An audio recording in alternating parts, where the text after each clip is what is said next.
할렐루야. 감사합니다. 고맙습니다.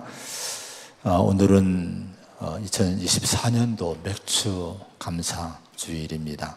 따라합시다. 한번 맥주 감사 주일. 이쪽에서는 맥주라고 하는 것 같아요. 잘 발음을 잘 하셔야 돼요. 맥주. 자, 시작. 맥주 감사 주일. 할렐루야. 매년 첫 주는 한국교회가 이 맥주 감사 주일로 보냅니다. 구약 성경에 3대 절기를 하나님 백성들에게 지키라고 이제 정해 주셨어요. 출애굽기 23장에 보면은 매년 3번 내게 절기를 지키라. 그리고 무교병의 절기, 무교병은 6월절입니다. 그리고 맥주절을 지키라. 그리고 수장절을 지키라. 수장절은 추수감사절이 됩니다. 오늘 우리가 드리는 이 맥주 감사절의 의미는 뭘까요? 맥주절은 말 그대로 보리를 추수하는 절기라는 거예요. 보리를 거두는 절기. 물론 지금은 보리를 아마 농사하는 경우는 많이 보지 못합니다. 그런데 이걸 이스라엘 백성들, 당시 이스라엘 백성들의 자리에서 이 절기를 생각하고 오늘의 신앙에 적용을 해야 되는데, 거기 출애굽기 23장 16절에 보면은 맥주절을 지키라 그러면서 그 다음 이렇게 말씀했어요. 이는 네가 수고하여 밭에 뿌린 것의 첫 열매를 거둠이니라. 자, 이것이 왜 여러분 중요한고 하니, 맥주절의 의미는요, 첫 열매를 거두는 시기라고 하는 거예요. 보리가 그 당시에 땅에 뿌린 것 중에서 첫 수확이 되는 겁니다. 첫 수확을 거두면서 먼저 하나님께 감사 절기를 보내고, 하나님이 주신 이 열매 가운데 그걸 구분해서 하나님께 예물을 드리고 감사로 영광을 돌리게 하신 겁니다. 첫 열매가 참 중요해요. 신앙적으로 첫 열매는 대표입니다. 대표. 첫 열매를 여러분 통해서 하나님께 감사드린다는 것은 그 이후로 주시는 모든 열매들, 한 해에 주시는 모든 축복들에 대해서 하나님의 주권을 인정하고 하나님이 주시는 것이고 하나님의 은혜로 얻는 것임을 고백하면서 첫 번 나온 열매를 하나님께 영광 돌리는 거예요. 감사하는 거예요. 첫 단추가 중요하잖아요. 첫 걸음이 중요하잖아요. 첫 번부터 감사하며 한 해를 시작하고 그 다음부터 열매를 거두게 될 때 그 다음에 모든 삶이 감사가 될 수 있고, 감사를 통해 내리는 주의 은혜가 모든 한 해의 삶의 모든 것들에 은혜가 흘러 들어가게 되는 겁니다. 그래서 이 첫 열매를 드리는 이 맥주 감사 주일은 정말 중요한 절기임을 잊지 마시기 바랍니다. 자, 그러면서 민수기서에 보면요, 민수기 3장에 신명기서를 보면요, 신명기서 16장에 보면요, 그런 말씀이 나와요. 77절을 지키라. 77절. 하나님 앞에 77절을 지키라. 이 77절도 맥주절의 다른 이름입니다. 맥주절을 다른 이름으로 77절이라고도 부르고 오순절이라고도 부르게 됩니다. 그런데 이 77절을 지키라고 하시면서 거기에 뭐라고 이렇게 설명하셨는고 하니, 신명기 16장 10절에 보면은 내 하나님 여호와 앞에 77절을 지키되 이렇게 말씀했어요. 저는 이 부분에 실은 제가 묵상하고 말씀 준비하면서 제게 많이 도전을 주고 은혜를 준 말씀이 이 부분입니다. 이걸 해석을 하고 묵상을 하다 보니까 이렇게 해석한 걸, 원어 해석한 걸 봤어요. 내 하나님 앞에 7절을 지키라. 이것은 여호와를 향하여, 여호와에게로라는 의미가 있는 거예요. 여호와를 향해서 나가서 여호와에게로 가서 이 절기를 지키라고 하나님은 말씀을 한 겁니다. 그러면은 맥주절, 7.7절은 뭡니까? 그 자리에서 지키는 게 아니에요. 자기가 있는 집에서 지키는 것이 아니라 성소에 나가서 순례자가 돼서 성소에 나가서 이 절기를 지키는 거예요. 그럼 여러분, 이 말씀에, 하나님 말씀에 보면은 여호와를 향하여 여호와에게로 나가서 7.7절을 지키라고 하는 것은 이 말씀을 지키기 위해서는 어떻게 됩니까? 순례자가 되어야 되는 거예요. 오늘처럼 여러분, 우리가 교회 올 때 거의 이 근방에 사시잖아요. 물론 먼데 계신 분도 계시잖아요. 30분 이렇게 먼데 계신 분도 계시는데 보통 다 30분 안쪽에 오십니다. 금방 올 수 있는 거리지 않습니까? 근데 이스라엘은 당시 유일 성소예요. 성전이 하나만 있는 거예요. 예루살렘에 있는 거예요. 이 성전의 절기를 지키려고 하면요, 저 1년에 3번은 적어도 가야 되는데 절기를 지키려면 순례자가 돼야 됩니다. 하루를 종일 걸어야 되고 때로는 이틀을 걸어야 될 수도 있고 순례자가 돼야 되는 거예요. 근데 뭐를 향한 순례자입니까? 하나님을 향하여 여호와에게로 나가는 순례자가 돼야 된다 하는 거예요. 오늘 이 말씀을 통해 우리 마음에, 제 마음에 주신 것이 그거예요. 나는 지금 하나님을 향해 가고 있는가? 하나님에게로 내가 지금 순례자로 살고 있는가? 맥주절의 의미는요, 이런 의미가 있는 거예요. 꼭 우리가 헌금을 드리는 것이 아니라 이 맥주 감사절을 통해서 내 인생을 돌아보는 거예요. 하나님을 향해 나는 살고 있는가? 여호와에게로 지금 난 나가는 믿음의 순례자로 길을 가고 있는가? 돌아보면 나는 그 길을 벗어날 때가 있는 거예요.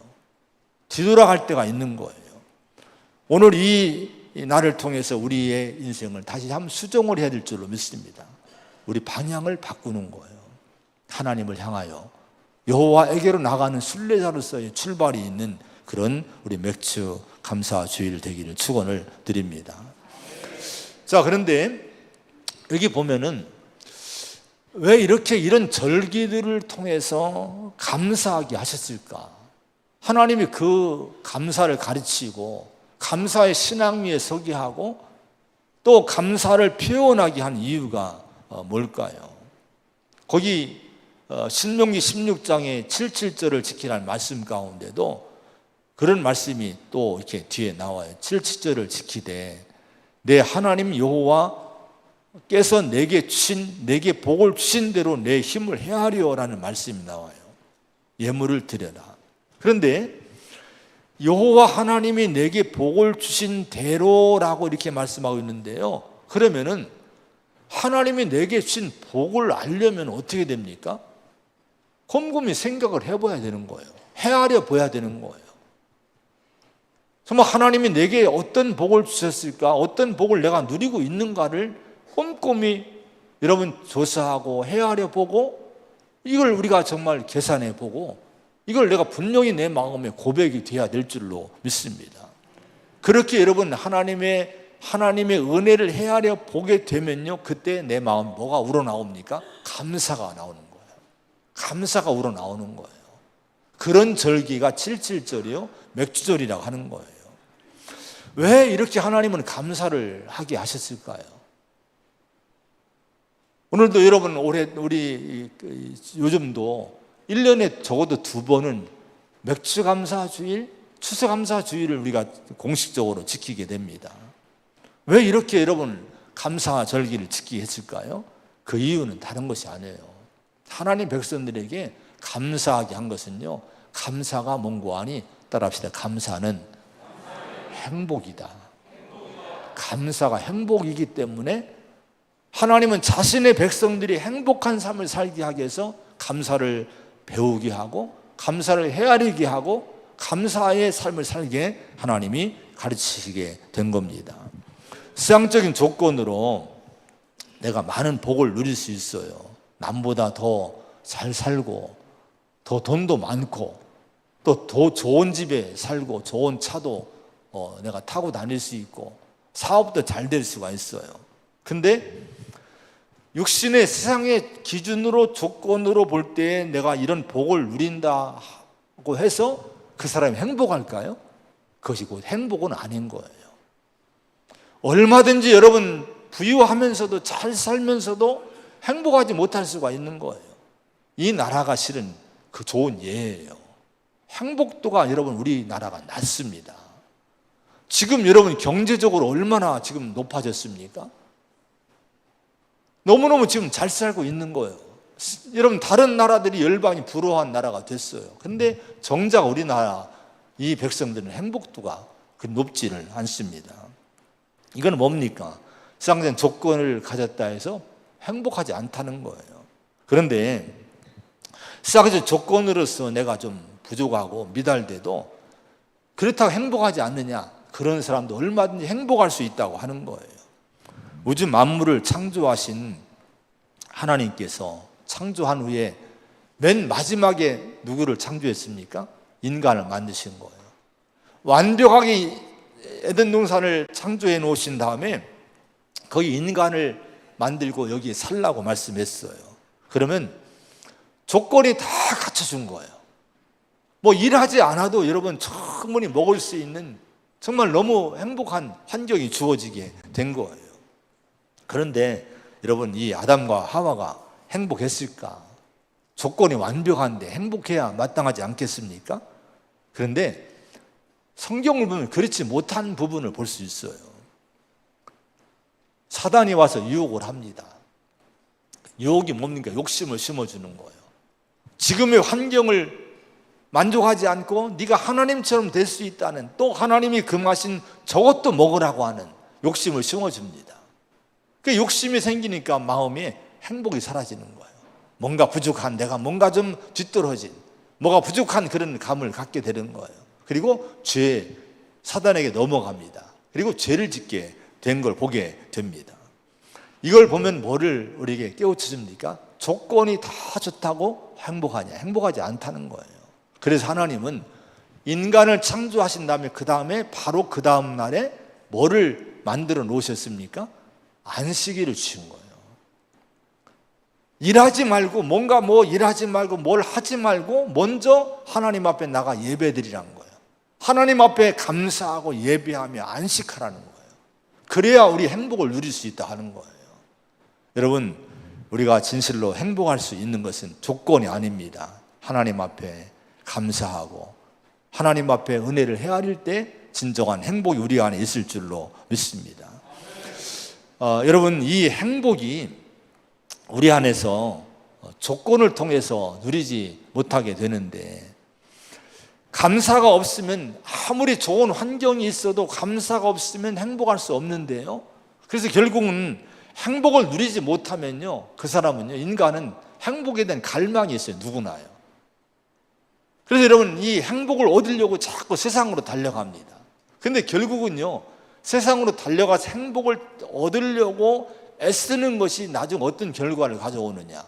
죄를 짓게 되는 거예요.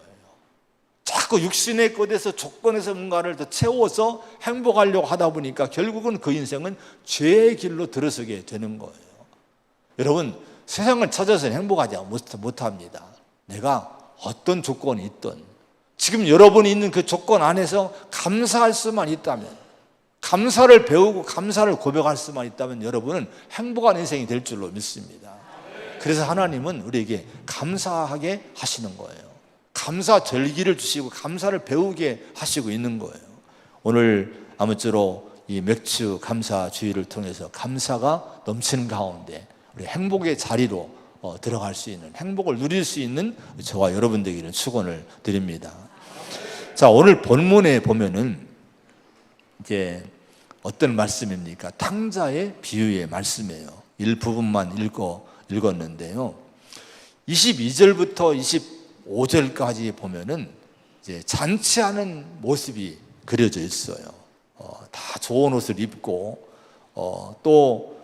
송아지를 잡아다가 이제 소를 잡고 그리고 풍악을 울리고 춤추고 즐거워하고 하면서 이제 잔치를 벌이는 모습이 나옵니다.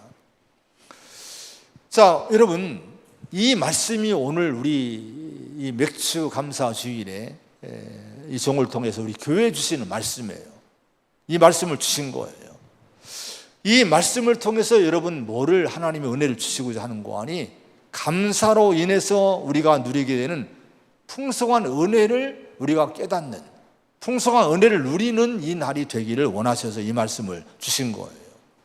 그리고 우리 자신의 영혼의 상태를 믿음으로 점검하면서 새롭게 우리가 기쁨의 자리, 잔치 자리로 우리 삶의 자리를 옮기는 시간이 되게 하기 위해서 이 말씀을 주셨습니다. 여러분, 아무쪼록 오늘 이 말씀을 듣는 가운데 우리가 기쁨을 얻고 감사를 통해 기쁨 없는 가운데 잔치 자리로 우리가 들어갈 수 있는, 잔치에 참여할 수 있는, 기쁨에 참여할 수 있는 저와 여러분 되기를 축원을 드립니다. 자, 오늘 잔치하는 집안을 한번 들여다보면은 기쁨이 있고 즐거움이 넘치는 이 탕자의 집, 잔치집임을 보게 돼요. 근데 이 집이 원래 기쁨이 있는 집이었습니까? 우리가 이건 너무나 잘 아는 말씀이지 않습니까?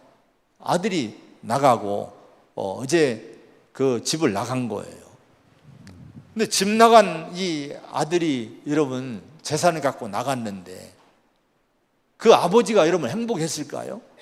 철없는 아들이 지금 어디서 무엇을 하는지, 지금 어떤 자리에 있는지 늘 아버지는, 집에 있는 아버지는 근심이 가득한 거예요.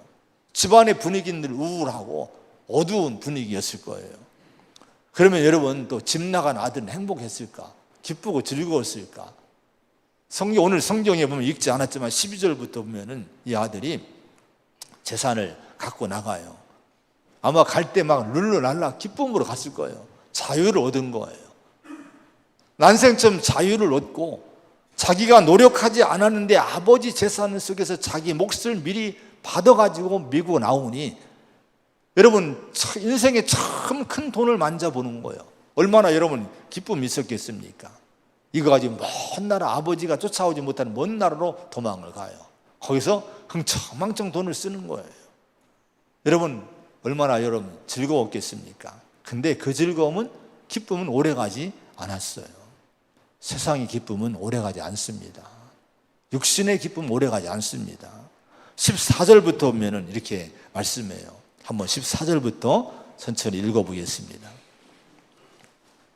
시작. 다 없앤 후 그 나라에 크게 흉년이 들어 그가 비로소 궁핍한지라 가서 그 나라 백성 중 한 사람에게 붙여 사니 그가 그를 들러 보내어 돼지를 치게 하였는데 그가 돼지 먹는 쥐염 열매로 배를 채우고자 하되 주는 자가 없는지라. 이에 스스로 돌이켜 이르되 내 아버지에게는 양식이 풍족한 품꾼이 얼마나 많은가. 나는 여기서 주려 죽는구나. 여러분 처음에는 자유를 얻고 돈을 가지고 기쁨으로 갔어요. 이게 오래가지 않았어요. 다 그 물질이 탕진된 거예요. 거기다가 흉년이 온 거예요. 굶주리게 됐습니다. 할 수 없이 그 나라의 어느 집에 가서 이제 종으로 들어가는데 돼지나 치라고, 너는 돼지나 치라고 들러 보낸 거예요. 그 부유한 집의 아들이 돼지치기가 된 거예요. 먹을 것이 없는데 돼지가 먹는 그 열매를 먹고자 했지만은 이것마저도 풍족이 주지를 않는 거예요. 이때 이 아들이 한탄합니다. 뭐라고 합니까? 나는 여기서 굶주려 죽는구나. 이게 위기의식을 느끼게, 생존의 위기를 느끼게 되는 거예요. 자, 이거 보면 아버지도 행복하지 않고 아들도 행복하지 못하고 지금 기쁨이 없는 낙심만 가득한 인생들이었음을 여기서 분명히 볼 수가 있어요. 근데 이 아들이 돌이킵니다. 아버지 집으로 돌아가야 되겠다. 내가 아버지 집에 가서 품꾼이라도 내가 돼서 일을 해야 되겠다. 그리고 이제 돌아가게 됩니다. 한번 20절 말씀 한번 같이 읽어보면 20절 말씀 시작. 이에 일어나서 아버지께로 돌아가니라. 아직도 거리가 먼데 아버지가 그를 보고 측은히 여겨 달려가 목을 안고 입을 맞추니. 자, 결심하고 돌아오는데 아마 그 아들은 무거운 발걸음이었을 거예요. 내가 어떻게 낯짝이 얼굴이, 내가 양심이 있지, 내가 정말 이런 낯짝으로 어떻게 들어가, 이 몰골로 어떻게 들어가. 근데 안 들어갈 수 없으니까 무거운 걸음으로 이제 돌아왔을 거예요. 저 멀리 마을이 보이고 집이 보이기 시작을 합니다. 마음이 무거운 거예요. 그런데요, 생각지 못했던 일이 지금 여기 일어나고 있는 거예요. 뭐가 일어나는지 아십니까? 20절 읽은 이 말씀을 다시 보면요, 거기 이런 말씀이 나와요. 아버지가 그를 보고 측은히 여겨 달려갔다, 이렇게 얘기를 합니다. 자, 이게 무슨 얘기입니까? 무슨 상황입니까? 아버지가 자기를 향해 달려오는 거예요. 그리고 자기를 안아주고, 여러분, 품어주고, 그러면서 우시는 거예요. 물론 여기 운다는 말씀은 없어요. 근데 보세요. 제가 이 말씀을 묵상하다 보니까 그런 마음이 든 거예요. 아버지가 그를 보고, 이거 보면은 아들이 먼저 아버지를 본 것이 아니에요. 누가 먼저 봤습니까? 아버지가 먼저 아들을 발견했다 하는 거예요. 여러분, 이것이 하나님의 마음임을 잊지 마시기 바랍니다. 우리가 하나님 본 게 아니에요. 내가 먼저 하나님을 찾아온 것이 아니에요. 실은요, 하나님 아버지가 우리를 잊지 않고 우리를 이런 보시고 우리를 기억하고 우리를 맞아주시고 나를 기다리고 있다가 나를 맞아주셨음을 잊지 마시기 바랍니다. 이 아버지 마음은 하나님의 마음이 되는 거예요. 근데 여기 측은히 여겨 달려갔다고 말씀해요. 측은히 여겨.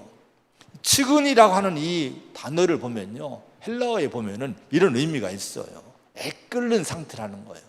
내장이 막 흔들릴 일렁일 정도로 마음이 아파서 견딜 수 없는 상태를 뜻하는 단어라고 해석을 했습니다. 그러면 여러분, 제가 해석한 것은 그거예요. 이 아버지가 울지 않았을까요? 애끓는데, 그 기다리던 아들이 돌아오는데 애끓는 마음으로 달려가서 불쌍한 마음으로 그 아들을 안고 엉엉 울지 않았을까요? 아마 충분히 그랬으리라고 생각이 됩니다. 이렇게 여러분, 이 아들을 영접해 준 거예요. 그리고 22절부터 24절에 보면 좋은 옷을 입혀줍니다. 가락지를 끼워주는 거예요. 새 신을 신겨주는 거예요.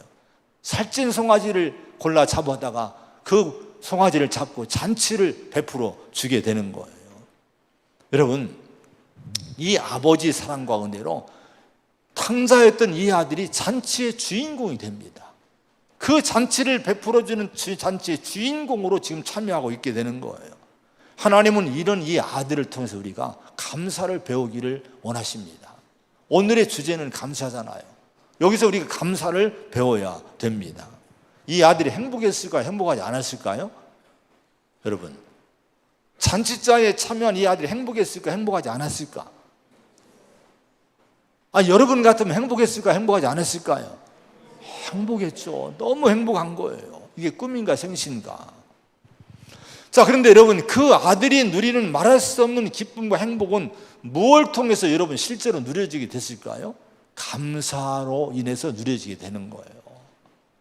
너무 감사한 거예요. 자, 이 감사의 제목으로 오늘 한번 하나씩 살펴보려고 합니다. 여러분, 이 아들이 행복한 잔치의 행복을 누릴 수 있는 것은 감사를 여러분 헤아리고 감사를 배우고 감사를 깨닫고 고백했을 때에 여러분 이 행복이 여러분 이게 누려지게 됐다고 하는 거예요. 존 밀러라고 하는 분이 그 사람이 얼마나 행복한가는 감사의 깊이에 달려있다는 얘기를 했습니다. 감사하는 마음은 행복으로 가는 문을 열어준다는 말도 있어요. 그러니까 여러분, 아까도 얘기했지만 행복은 조건이 아니란 거예요. 우리가 감사할 때 감사하는 사람에게 행복이 누려지고 감사하는 자가 바로 행복의 잔치자리에 들어가게 된다고 하는 거예요. 오늘 감사가 넘치는 감사를 배울 수 있는 이 시간 되기를 축원을 드립니다. 그럼 돌아온 이 아들의 감사는 여러분 무엇이었을까? 먼저는 두 가지를 한번 이렇게 나눠보려고 하는데요. 고난 속에서 받은 그 은혜를 깨닫고 감사를 했을 것이라고 제가 이렇게 이제 한번 추정을 하면서 이 감사 제목을 한번 골라봤어요. 이 아들이 어떤 면에 감사했을까? 자, 17절에 보면은 이런 말씀이 나와요. 내 아버지에게는 양식이 풍족한 품꾼이 얼마나 많은가. 그 먼 나라에서 실패하고 나서 굶주리고 죽음의 생명의 위기에 있을 때에 뭐를 깨달았습니까? 자기 아버지 집의 풍요함을 깨달은 거예요. 자기 아버지 집의 안전을 깨달은 거예요.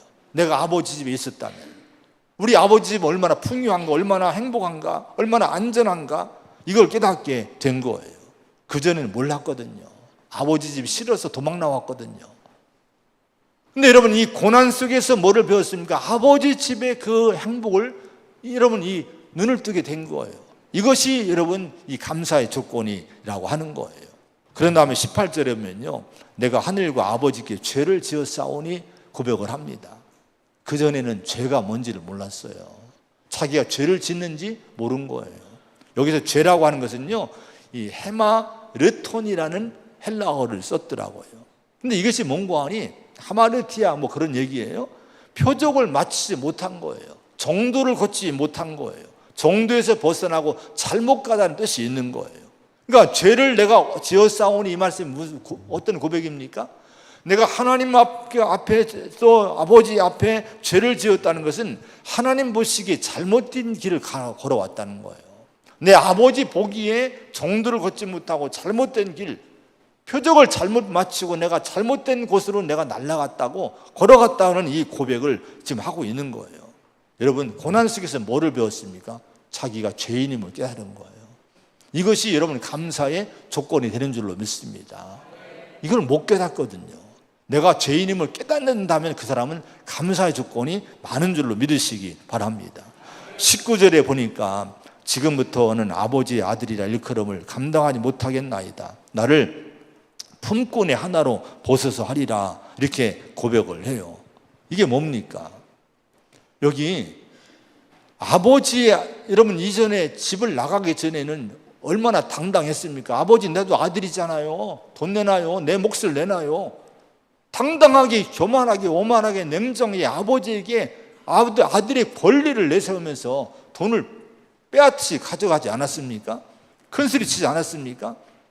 그런데 지금 먼 나라에서 호랑방탕하다가 다 여러분 탕진하고 나서 이 생명의 위기를 느끼니까 고난 속에서 뭐를 깨닫습니까? 겸손해진 거예요.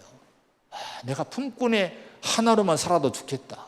아버지 집에 아들은 고사하고 품꾼 같은 종만 돼도 좋겠다.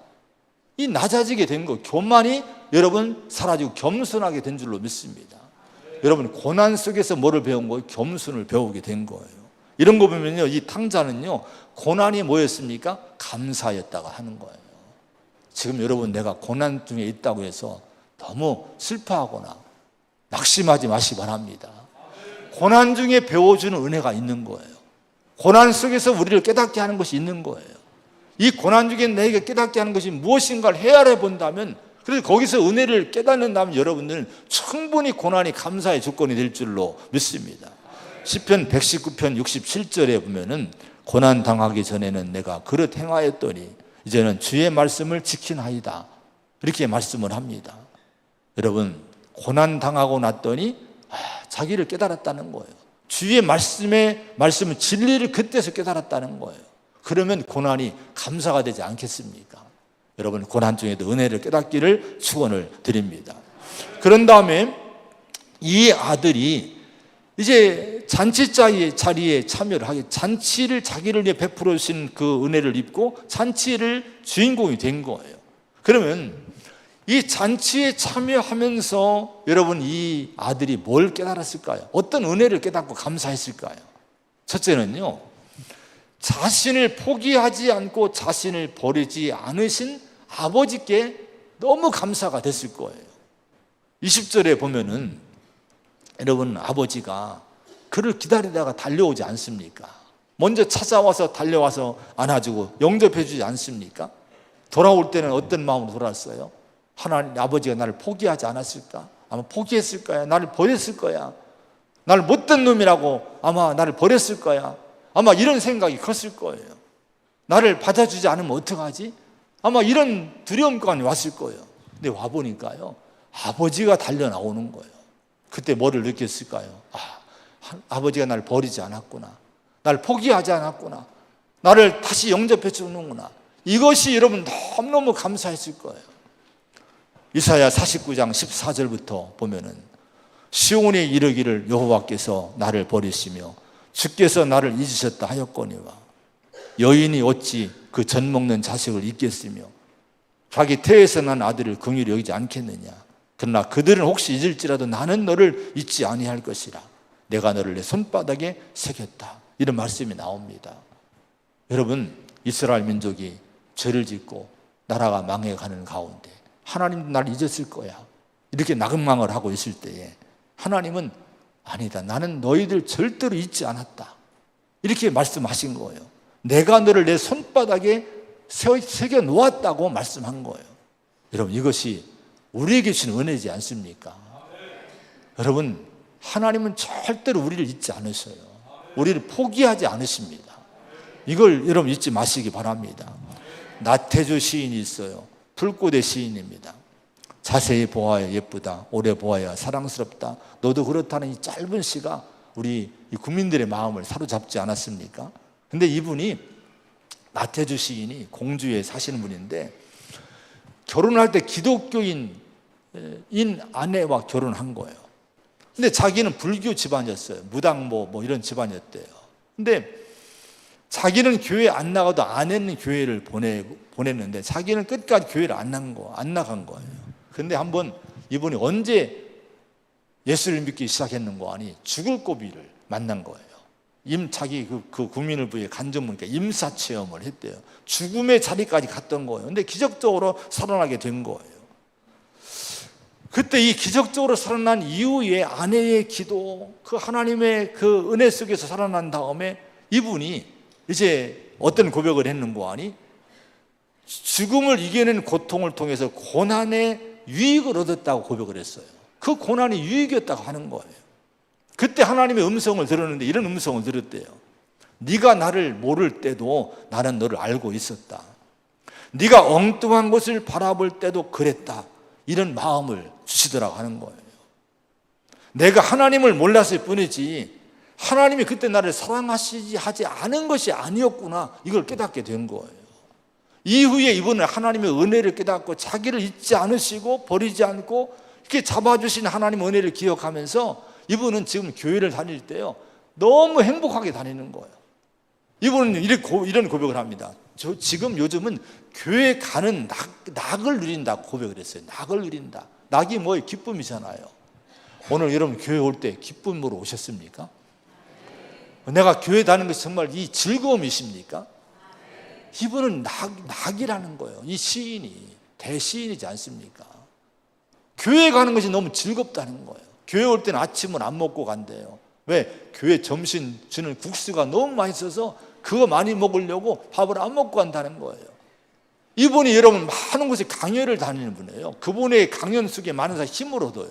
근데 이분은요 매주 설교가 한 주간의 힘이라는 거예요. 매일 꼼꼼히 시인이잖아요. 문학인 예술이잖아요. 꼼꼼히 설교를 적는다는 거예요. 그거 가지고 한 주간의 양식을 삼는 거예요. 신앙이 너무 즐거운 거예요. 왜 그랬습니까? 여러분, 자기를 잊지 않고 자기를 버리지 않고 기억해 주시고 기다려 주시고 받아주신 하나님의 은혜, 이걸 깨달으니까 너무 감사가 된 거예요. 신앙이 즐거웠던 거예요. 여러분, 이런 은혜가 있기를 축원을 드립니다. 이 아들이 그런 은혜를 지금 입고 있는 거예요.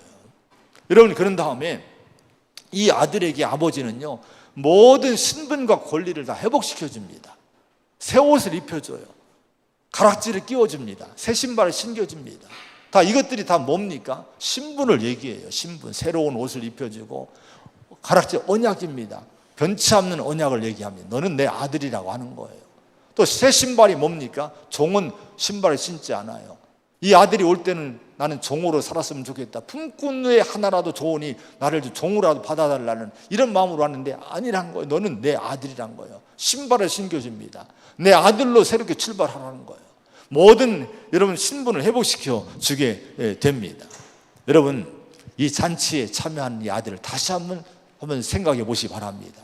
얼마나 여러분 이 은혜를 헤아리면서 감사가 여러분 넘쳤을까요? 이 아들에게 있어서 그 잔치가 진정으로 기쁨과 행복의 잔치가 될 수 있었던 것은요, 지금 제가 지금 헤아려 본 여러 가지 가지가 있는데, 이것을 이 아들이 헤아려 보면서 여러분 감사가 마음에 감격스럽게 넘쳤기 때문에 잔치가 된 줄로 믿습니다. 아무리 잔치를 베풀어 줘도 감사가 없으면 잔치는 잔치가 아닌 거예요. 기쁨이 없는 거예요. 여러분, 그런데 여러분, 이 아들은 감사가 넘쳤기에 기쁨의 잔치에 동참한 잔치의 주인공 된 줄로 믿습니다. 오늘 우리의 인생이 잔치집 같은 그런 인생이 되려면요, 다른 길이 없어요. 환경을 자꾸 뭔가 좋은 걸 만들려고 해서 안 됩니다. 조건을 좋은 거 갖추려고 해서 안 돼요. 그랬다 행복하지 않습니다. 뭐를 늘려야 되느냐? 감사의 마음이 늘어나야 돼요. 감사를 헤아리는 만큼 그 사람을 행복하게 될 수 있게 되는 거예요.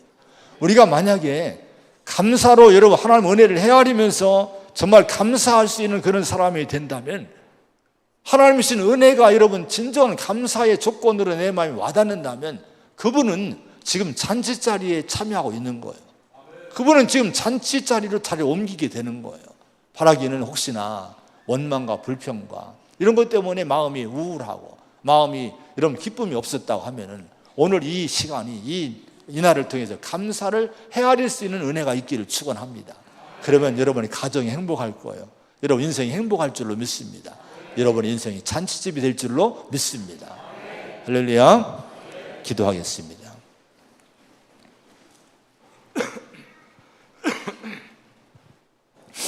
하나님 아버지, 오늘 맥주 감사 주일을 지키도록 하나님이 말씀하셨고, 우리가 믿음으로 이 날을 감사절로 보냅니다. 이 감사절을 통해서 이제 특별히 맥주 감사절, 첫 열매의 신앙이 있기를 원합니다. 모든 걸 대표해서 우리가 항상 첫 열매의 신앙으로 하나님께 감사하고, 모든 일의 우선으로 하나님께 영광 돌리는 저희가 되게 하여 주시옵소서. 하나님을 향하여 하나님에게로 순례하는 절기가 이 맥주 절인 줄로 믿습니다. 우리의 인생의 방향을 다시 아버지여 바라보기 원합니다. 우리 방향을 다시 정하기 원합니다. 내가 혹시나 이 길을 가지 못했다면 정말 우리 인생의 본분인 하나님의 자녀로서 하나님을 향해 나가는 이 순례의 길에 다시 한번 출발할 수 있는 결단이 있게 하여 주시옵소서. 탕자의 은혜를 우리가 누리기 원합니다. 그 은혜가 오늘 내가 누리는 은혜이니 아버지여, 오늘 하나님이 나를 기다려 주었고 나를 잊지 않으시고 거절치 않으시고 받아주신 그 은혜, 모든 신분을 다 회복시켜 주신 은혜, 하나님의 자녀로 삼아주신 은혜가 너무 큽니다. 이걸 헤아리면서 감사하게 하여 주시옵소서. 아버지, 무엇보다도 아버지 간과하고 원하옵기는 정말 진실로 주님 안에서의 그 은총을 풍성히 누리기를 원합니다. 아버지, 내 인생의 모든 것들이 주님이 세워놓으신 것이니, 주님이 채워주신 것이니, 이 은혜를 하나하나 헤아리면서 내 감사의 영역이 넓어지게 하여 주옵소서, 커지게 하여 주시옵소서. 그럴 때 내 인생은 행복한 잔치자리로 들어간 인생이 될 줄로 믿습니다. 우리 가정과 교회가 잔치자리가 되게 하여 주시옵소서. 예수님의 이름으로 간절히 기도하옵나이다. 아멘.